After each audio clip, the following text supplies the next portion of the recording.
o governador de Pernambuco, Paulo Câmara, apresentou um panorama da situação do coronavírus no estado e um plano de retomada de aulas presenciais aos online, tá? Uma videoconferência. Sobre esse assunto, eu converso agora com o presidente da AMUP, Associação Municipalista de Pernambuco, José Patriota. Presidente, boa tarde. Boa tarde, Carlinhos. Boa tarde a todo telespectador da TV Jornal. Uma discussão muito séria, as escolas particulares estão querendo voltar já dia 17, né? Estão falando muito nisso, esperam apenas um sim do governador, da Secretaria de Saúde, mas pelo que eu vi da repercussão da reunião do governador com prefeitos, os prefeitos só querem retorno de aulas presenciais em escolas municipais ano que vem, isso é verdade? Então, primeiro a gente conversou sobre o protocolo, numa reunião com o secretário de Educação. Com a possível volta, a gente, de qualquer forma, precisa conhecer as regras, se preparar, porque se for oportuno, se a gente tiver a oportunidade das providências a serem tomadas, de prevenção e de preservação da vida. Essa é a prioridade absoluta. Ontem, na reunião, a maioria dos prefeitos manifestaram a ideia e o pensamento de não retorno às aulas. Inclusive, o mês de agosto, para nós, está totalmente descartado. Há pescadores que têm baixado constantemente, apesar do protocolo que é muito rígido, de distanciamento, de uso de máscara, dos cuidados necessários que é preciso ter. Apesar de tudo isso, é praticamente unanimidade entre os prefeitos, a sua grande maioria, de não retorno às aulas enquanto a gente não tiver uma margem de segurança. Para isso, a gente precisa acompanhar os indicadores, os resultados dessas próximas semanas de agosto e avaliar com cautela, com tranquilidade, se setembro dá condição de algum tipo de retorno. Pelo menos os terceiros anos, aqueles que vão fazer Enem. É uma tentativa de reduzir o prejuízo, porque de qualquer forma esse ano está prejudicado, o prejuízo é muito grande. E há uma defesa bastante expressiva de que esse ano é um ano, enquanto não tiver vacina, a gente não deveria. É a ciência que tem orientado até agora e por isso está dando certo, tem rebaixado muito os indicadores para dar condições da gente conviver enquanto possamos ter disponível vacina para todos, Carlinhos. Presidente, veja só, uma das coisas que a gente recebe aqui com frequência de que não vão mandar os filhos para a escola é que eles não confiam na escola pública. Isso aí está muito claro para mim aqui, porque nós trabalhamos com as redes sociais abertas aqui ao longo do nosso programa e as pessoas comentam, dizem, escola se quer água, quanto mais sabão para lavar a mão, ou como nós vimos em escolas particulares, como lá em Manaus, elas abriram e sem repercussão, higienizante, a medição de temperatura, tudo isso foi feito por lá e não houve repercussão em aumento de infecção. Mas aqui, os pais não estão confiando nas escolas públicas e dizem que elas não têm condições. Isso foi discutido também na reunião, as condições da escola pública para abrigar os estudantes com todos esses pré-requisitos que são... Inclusive, tem uma cartilha dos pediatras brasileiros falando sobre isso. As informações, os estudos acumulados, as experiências que outros estados já começam, a experiência internacional, tudo isso nos ensina muito. A gente tem que ter humildade que estamos aprendendo todos os dias. E a gente vê que a maioria dos municípios tomaram, sim, providências, melhorou na maioria dos municípios do interior de Pernambuco, ou de todo o estado. E foram as prefeituras que fizeram intervenções, que criaram condições para que melhorasse e amenizasse aquela aglomeração. Me resolveu tudo? Está tudo 100% maravilhoso? Não. Mas essas medidas foram os municípios e as autoridades que tomaram. Então, seria um verdadeiro absurdo se você fosse retomar as aulas sem as condições necessárias. O protocolo prevê, por exemplo, que começa das séries para os alunos que têm uma idade maior, do terceiro ano, por exemplo, que vai fazer o Enem, que precisa complementar a sua experiência para poder ingressar na universidade. Isso é uma tentativa de aproveitamento daquilo que o aluno já fez no seu próprio esforço. Então, não estamos aqui dizendo que vai retomar. Nós estamos nos preparando. E se for para retomar, temos que retomar de uma forma. A Secretaria Municipal de Educação tem a obrigação de dispor de álcool, de máscara, né, de não poder ultrapassar 50% dos alunos da turma. Tudo isso se leva em conta. O próprio transporte escolar, no caso do interior, que é transporte específico, no caso de Recife, área metropolitana, já é mais complicado, que tem que pegar o transporte urbano. Muitas vezes só podemos abrir de maneira irresponsável, de qualquer forma, de jeito nenhum. E também respeitando a opinião dos pais. Os pais são superiores e é quem responde. Presidente, muito obrigado aí por todas as informações. Obrigado, hein? Um abraço, Cardinal. Você a todo telespectador. Aqui no estado de Pernambuco, as aulas online continuam até o dia 15 de agosto. Até lá, o governo vai decidir se retoma ou não as atividades escolares. É uma polêmica grande o retorno das aulas, tá? Essa retomada das aulas aqui no estado e em outros estados causa protesto, gera protesto, e nesse momento é protesto de muitas partes, né? Tem a área dos empresários, das escolas, tem professores, tem os pais, mães de alunos e tem os governos que, quando tentam tomar uma decisão, também enfrentam a opinião pública. Eu vou conversar agora com Ademar Batista Pereira, ele é presidente da Federação. Boa tarde. Boa tarde. Bom, quais são as evidências hoje que a FENEP tem, né? Além, claro, de Manaus, que reabriu escola, Rio de Janeiro está abrindo, né? Mas quais são as evidências para dar segurança? Porque o maior problema é esse, segurança aos pais, neste momento, se reabrirem.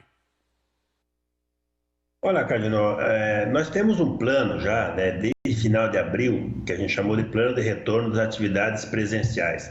E, assim, do ponto de vista de saúde, tem um protocolo estabelecido junto com a Sociedade Brasileira de Infectologia e que visa dar o distanciamento, fazer os cuidados de saúde e adaptação pedagógica de forma opcional. Assim, a gente terá, numa volta, na hora que voltarmos, teremos as crianças, os adolescentes, os jovens estudantes do grupo de risco, teremos professores do grupo de risco. E nós temos que organizar a escola para que isso aconteça. Então, a gente não tem, do ponto de vista de saúde, o protocolo é o que está sendo usado no comércio, está sendo usado, né, em todos os setores que estão funcionando no Brasil todo já, né? Está funcionando o comércio e tudo mais. A nossa defesa é quando, à medida em que o comércio começa a funcionar, que as pessoas precisam trabalhar, onde é que essas crianças estão ficando? Elas não estão ficando melhor do que estariam na escola. Elas estão ficando em locais menos saudáveis, provavelmente, estão perdendo bastante do ponto de vista de aprendizagem, porque as crianças vão perder bastante, mesmo a escola privada que não parou, que está fazendo ensino remoto, as crianças pequenas, especialmente, os pais não têm o que fazer com elas, não têm onde deixar elas para ir trabalhar, e elas precisam do contato, terá um relacionamento. Então, a nossa defesa é que, à medida em que os governos liberem o comércio, o serviço para funcionar, que façam isso também para a escola, com protocolo de saúde, de segurança, para que a gente possa ir retomando a vida normal, ou um novo normal. O que falta para que esse plano, principalmente os estados que ainda não abriram de maneira nenhuma as atividades escolares, o que essas autoridades passam para vocês? Na verdade hoje a decisão é muito política, sabe, Cardano? Ela é política por quê? Os governos, a educação não é muito levada a sério no Brasil. Então, tem uma pressão, é natural que tem. Os pais estão com medo, os professores estão com medo, alguns assim, existe o medo. A doença é séria, que não tem que levar a sério. Mas, assim, o problema é político. As crianças ficam aonde, os jovens ficam aonde para a família trabalhar? Ficam nos condomínios, no salão de festa, nos hotéis, ou ficam na rua mesmo, com cuidadores, com 4, 5 crianças numa casa. Então não é esse tratamento que a gente deveria dar para nossas crianças. O medo das pessoas é natural, a gente vai ter que conviver com essa doença. Mas hoje o que a gente precisa ter é que os prefeitos, que são quem tem autoridade sanitária, no seu controle da saúde da sua população, da sua cidade, ele entenda que a escola é uma atividade essencial para o funcionamento da sociedade, que a escola ela vai estar ajudando as famílias a preparar a próxima geração. Em nenhum lugar do mundo a escola parou mais do que 60, 70 dias, em nenhum lugar. Só no Brasil que nós já estamos há 150 dias sem atividades presenciais. Em alguns municípios, em muitos estados, não foi feito absolutamente nada, nem no ensino remoto. Então, o prejuízo pedagógico de desenvolvimento para a educação brasileira da próxima geração será muito grande, será incalculável, sabe? Bom, conversamos com o presidente da Federação Brasileira das Escolas Particulares, Ademar Batista. Vamos esperar, né? Boa tarde. Boa tarde, muito obrigado aí pela oportunidade. E os técnicos do Ministério da Saúde fizeram ontem uma coletiva de imprensa e um panorama dessa situação das vacinas pelo mundo. Vários países já têm pesquisas avançadas, veja comigo. Temos todo um acompanhamento das evidências, temos feito diversas reuniões com os diferentes proponentes, com os diferentes pesquisadores. Então, é feito todo um estudo de qual fase de desenvolvimento em que se encontra cada uma dessas principais vacinas que já estão entrando aí na fase clínica de estudos. Nós temos nos Estados Unidos um total de 58 vacinas, dessas 6 vacinas encontram-se em fase clínica de testagem. A China, nós temos 32 vacinas em desenvolvimento, dessas vacinas 11 se encontram em fase clínica, 16 vacinas no Canadá, uma delas em fase clínica, 9 vacinas no Reino Unido, 2 em fase clínica, 8 vacinas na Rússia, 1 em fase clínica, e outros países, 79 vacinas, 8 em fase clínica. Isso totaliza um total de 231 vacinas em pesquisa no mundo inteiro contra a Covid, e dessas 33 vacinas em fase clínica. Ainda de acordo com o Ministério da Saúde, o governo federal prepara uma medida provisória já para bancar a parceria de produção de 100 milhões de doses da vacina Oxford no Brasil. O dinheiro vai ter que ser aportado porque nós vamos ganhar autonomia para produzir a vacina aqui, se ela der certo. O valor do crédito orçamentário é de quase 2 bilhões, veja. Estamos trabalhando com a perspectiva de 100 milhões de doses. É claro que isso tudo depende do número de doses necessárias por pessoa. Às vezes é 1 dose, às vezes é 2. Tudo isso vai depender dos resultados. Isso está em acompanhamento. E quando nós olhamos especificamente a vacina de Oxford e AstraZeneca, é a vacina que está na fase mais adiantada de testes com seres humanos. É a fase 3 da pesquisa clínica, que ela já começa a utilizar grupos numerosos de amostragem. E o Brasil, então, participa dessa última fase de pesquisa. Um braço dessa pesquisa encontra-se na Universidade Federal de São Paulo. Então, quando você tem uma vacina que é testada em território brasileiro com todas as devidas normas de segurança, de avaliação, de risco, o acompanhamento desses pacientes, você consegue tirar conclusões mais adequadas para a utilização no Brasil. Estamos avaliando as melhores formas de adquirir essa tecnologia e também está em curso a elaboração da medida provisória para viabilizar, então, 100 milhões de doses da vacina para o Brasil, no valor de 1,9 bilhões de reais. O acordo tem previsão para ser assinado até o dia 14 de agosto. E o governador Paulo Câmara, em pronunciamento nas redes sociais, confirmou a tendência de queda no número de vítimas da pandemia no estado. De acordo com o governador, é o menor número desde o início da doença em abril. Veja. Analisando os dados de óbitos provocados por essa doença, vimos que o mês de julho teve menos ocorrência do que o mês de junho, do que o mês de maio e até mesmo do que o mês de abril, quando houve o início da aceleração do contágio em nosso estado. Essa curva descendente de mortes fez com que chegássemos ao início de agosto com mais de 7 mil vidas salvas em Pernambuco. Em maio, o Instituto de Métricas e Avaliação da Saúde da Universidade de Washington, nos Estados Unidos, projetou que no início de agosto, Pernambuco teria contabilizado 14 mil mortes provocadas pelo coronavírus. Ações como a abertura de leitos, distribuição de máscaras, isolamento social, e um plano de convivência, feito com muita responsabilidade, contribuíram para contrariar a previsão dos especialistas americanos. Com a higienização das mãos, mantenha o distanciamento social e, se precisar sair de casa, use máscara o tempo todo. Muito obrigado. Tudo da Fiocruz aponta aumento dos casos de síndrome respiratória aguda grave. É um alerta importante no período agora de pandemia. E é sobre isso que eu vou conversar com o pesquisador Marcelo Gomes. Pesquisador, boa tarde. Tudo bem? Olha, esses últimos 15 dias foram importantes aí para esse estudo.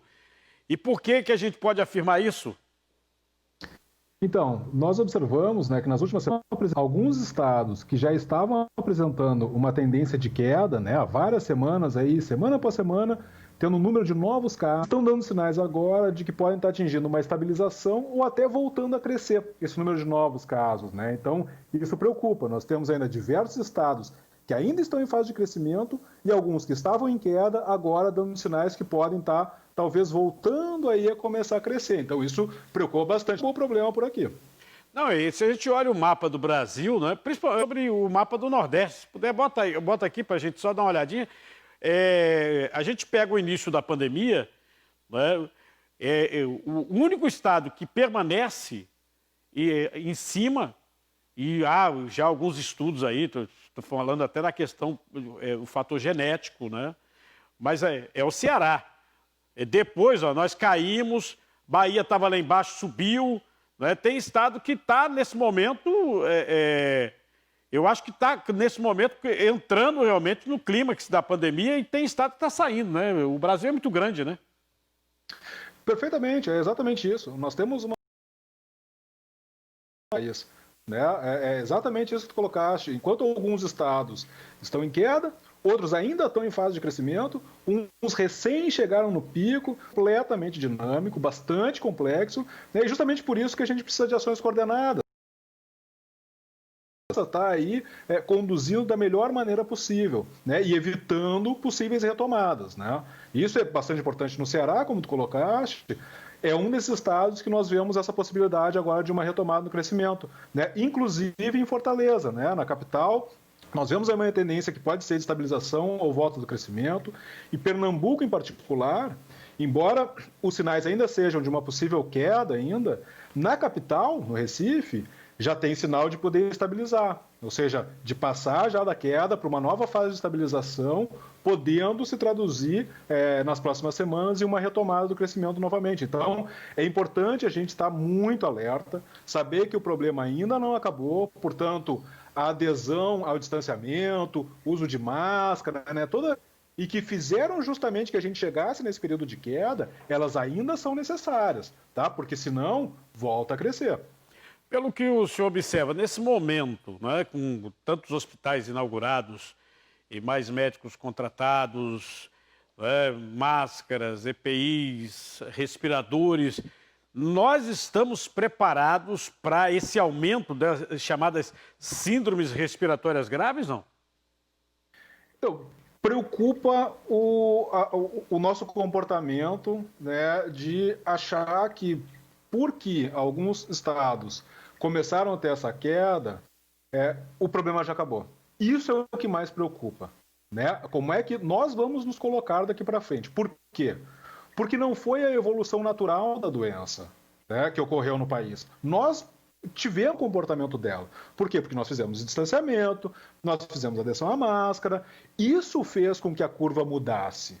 E se a gente muda o nosso comportamento de novo, de forma a facilitar a transmissão, isso pode também ter um impacto, né? E dessa vez um impacto negativo. Nós tivemos um impacto positivo de aderir a essas medidas, né, que dificultam a transmissão, mas no momento que a gente começa a relaxar essas ações, a gente pode acabar fazendo com que volte a crescer, né? Nós temos um papel muito importante, tanto do ponto de vista de ações governamentais, né, quanto do ponto de vista individual em aderir a essas recomendações.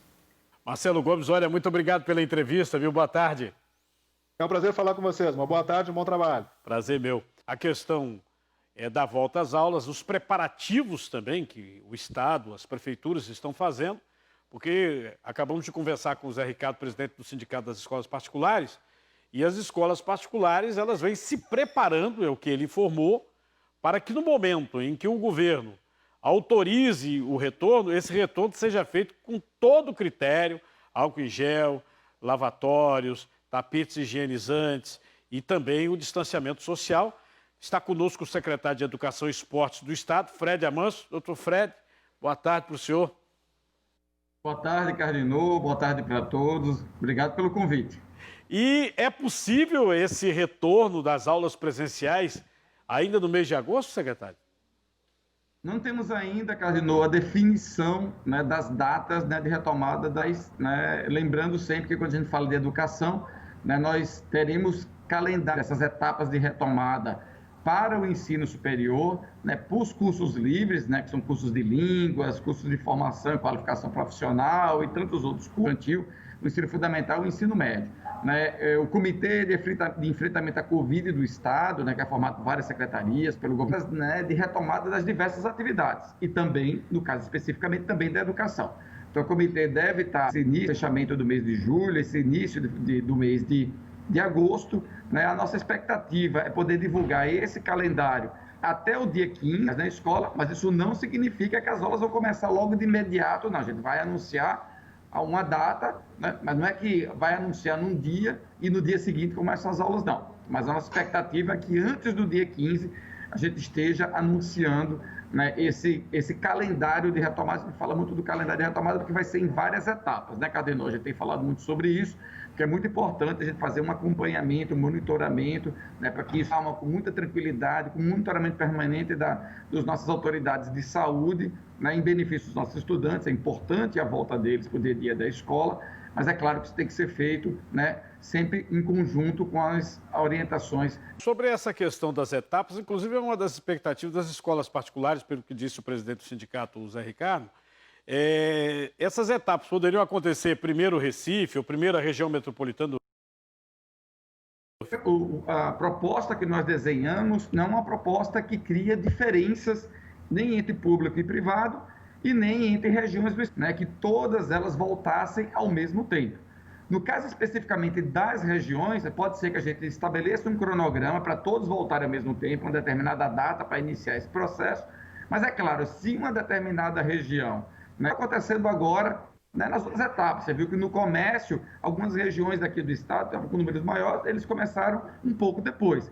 Isso pode acontecer com a educação, mas hoje a nossa proposta é que todos comecem na mesma data, ao mesmo tempo, né, já que a gente sabe, né, que o retorno das aulas presenciais traz, sim, benefícios, né, para a aprendizagem, para o desenvolvimento do estudante, inclusive para o lado emocional, né, porque, na realidade, também é muito importante, né, para os estudantes, depois de muito tempo já fora da escola, sentem, né, a falta da escola.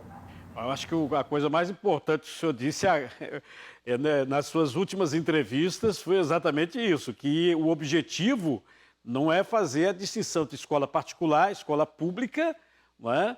A questão das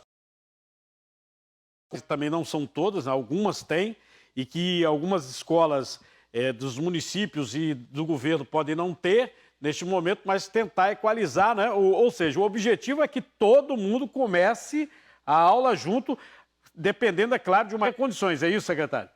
Isso, na realidade, nosso trabalho olha que a retomada das aulas é importante para a aprendizagem dos estudantes, vai trazer benefícios para a aprendizagem para o estudante e outros benefícios também, do ponto de vista social, né, que a gente está falando, Cardinô, de algo que o estudante ele não fica nas ruas, como já está acontecendo, não fica exposto, né, por exemplo, né, a drogas, ele também vai ter as refeições já no dia a dia dele, né, que a refeição mais importante que ele tem normalmente é a que ele tem no dia a dia da escola, além, claro, importante, né, para a vida do estudante.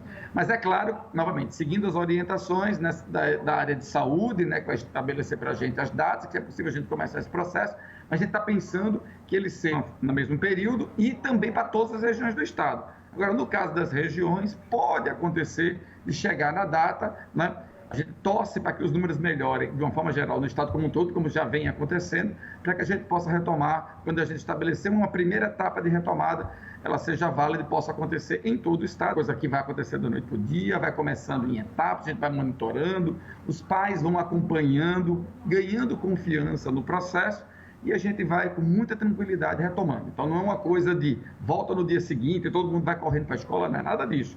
Fazer em etapas, né, os pais irem com tranquilidade. Uma outra situação que a gente observou quando o governo de São Paulo e principalmente a Prefeitura de São Paulo tentaram já fazer uma retomada, estabelecer alguma data, é que se observou que iriam faltar vagas no ensino público e creches faliram, fecharam. E Pernambuco não fica fora disso. Nós sabemos que pelo menos 800 escolas já estão anunciando que não reabrem por conta da pandemia. Algumas universidades também estão no limite, né? O setor público vai ter que puxar esses estudantes, né? Será que os municípios, o Estado, teria capacidade para abrigar essas pessoas que vão ficar sem escola? Na realidade, são até áreas até diferentes. Nós que somos da rede pública estadual, né, Carlinhos, a gente trabalha com uma faixa etária um pouco mais velha, né, com o ensino médio, né, e com os anos finais do ensino fundamental. Os municípios geralmente trabalham com educação infantil e com os anos iniciais, e especialmente na educação infantil, realmente, né, é uma área bastante preocupante. A gente tem muitas pequenas escolas particulares, né, por dificuldades financeiras, que estão fechando, né, e realmente vai ser um desafio para a escola, de vaga de creche, pré-escola, né, não só esse ano, mas também no próximo ano, né, para essas crianças. No caso do ensino médio, né, algo mais próximo da rede estadual, já está ocorrendo, né, pedidos de migração de escolas particulares para escolas públicas, até diante, né, também da crise, né, econômica sendo envolvido.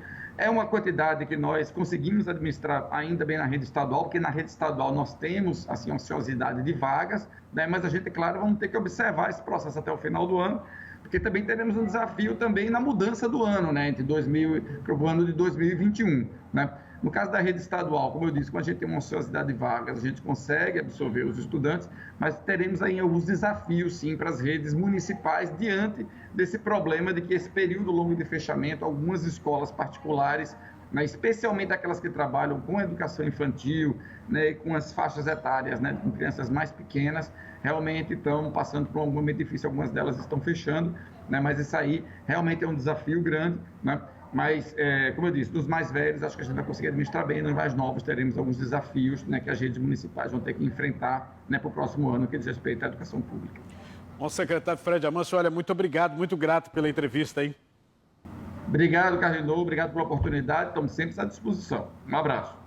Um grande abraço. Aí, a explicação, como eu disse, uma das coisas mais importantes que o secretário disse é que não vai ter aqui em Pernambuco essa coisa de, vai começar no setor privado, como outros estados estão fazendo. É o caso, por exemplo, de Manaus, né? Começou na cidade de Manaus, abrindo escolas particulares. As escolas públicas têm uma data já anunciada e no Maranhão hoje começam as escolas particulares. A mesma coisa acontecendo no Rio de Janeiro. Em Pernambuco, o objetivo do governo, segundo explicou agora o secretário Fred Amâncio, é que todas as escolas, quando começarem, elas comecem todas elas sendo particulares ou públicas, elas vão recomeçar.